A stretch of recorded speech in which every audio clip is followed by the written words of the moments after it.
Today we're going to talk about coloring your dot symmetry and a few things that you want to keep in mind as you go ahead and start coloring it. You can see here I've got a partially finished dot symmetry piece that I'm going to be coloring, and I just want to show you a few little tricks and tips that can help you achieve really nice coloring. Remember back to our examples. There are examples of really good coloring techniques where we follow the direction and we're making sure to blend our colors and make it look really nice and smooth. And then there were ineffective techniques. This is where we scribbled and didn't make things look nice. We want to avoid this and work towards good coloring techniques. So as you can see on my dot symmetry paper, I have left some areas blank and not all the way filled in, and there are other areas I haven't gotten to in coloring because I want to show you a little bit about what the process of layering colors can look like. We've talked about creating shades and tints, but now we want to talk about actually blending colors to make them more rich and have more depth to them. So you can see on this, we've got this nice kind of bluish purple color, right? This is made by a combination of multiple colors. I started off with a navy blue, and in this section you can see how light my navy blue is and where I started. After that, I added the next layer of color. In Crayola, they called this one Orchard. And it was just a matter of layering on another bit of color. You can see I'm choosing to go vertical because my robot guy here is standing up, so I want him to be vertical. So I'm adding this orchard color in vertically. Taking my time to make sure it's nice, smooth, and blended. And then you'll notice that these two colors right here and here are pretty similar to each other, right? So after I've added this orchard color onto my navy blue, I decided I wanted it to be more bluish than purple like that. So I took my navy blue again and I added just a little bit more of that navy blue to it. But that purple orchard is underneath, so it's pushing my color a little bit. This is layering your colored pencils.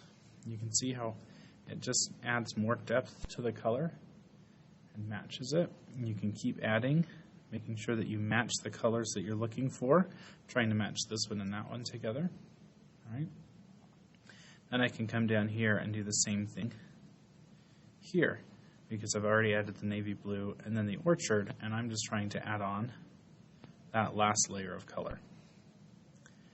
As I do this process, I like to keep a list of what colors I'm using so I don't forget, because sometimes class will end and then you'll have to come back to it the next day and maybe you've forgotten what color it is. So sometimes you can write it on the back, sometimes you can write it on a scrap piece of paper, just really lightly so you know, oh, this is the order I did the colors, and these are the colors I used. You can see how I did nice vertical lines through that, and I didn't change my direction. I kept them nice and vertical. So we could tell that he was standing, and it helped then blend in those colors together so they look the same. Using another section, you can see I've got other colors. Here I started off with a black, and then I moved in and I added some red to it. So let's add my red.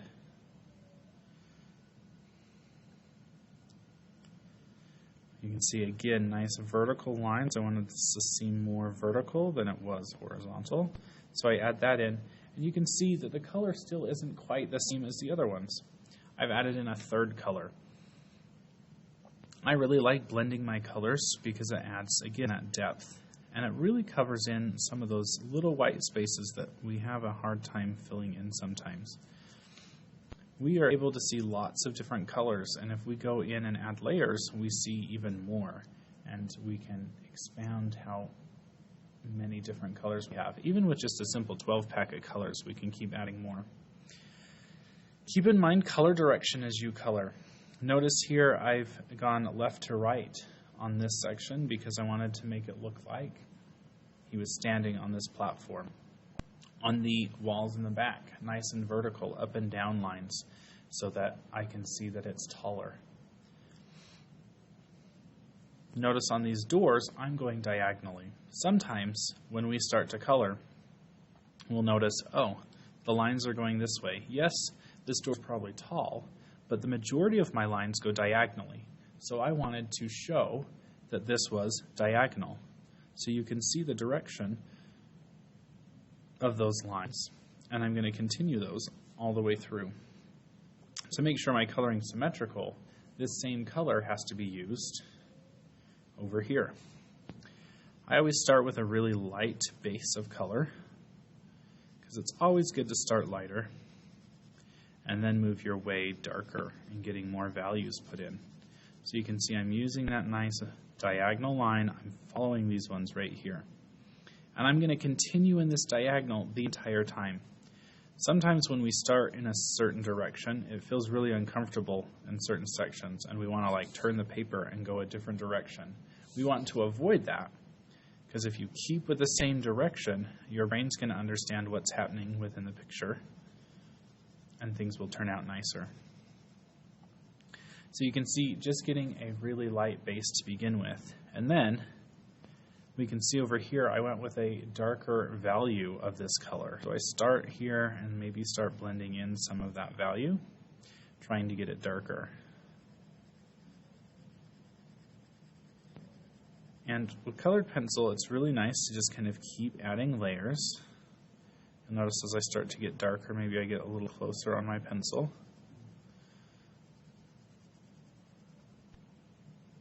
But if we go in really dark to begin with, like this black, I could add in color on top of this, and we're not going to see anything else because that black is already down, and it's down so dark that there's no other way to add more value or other colors to it.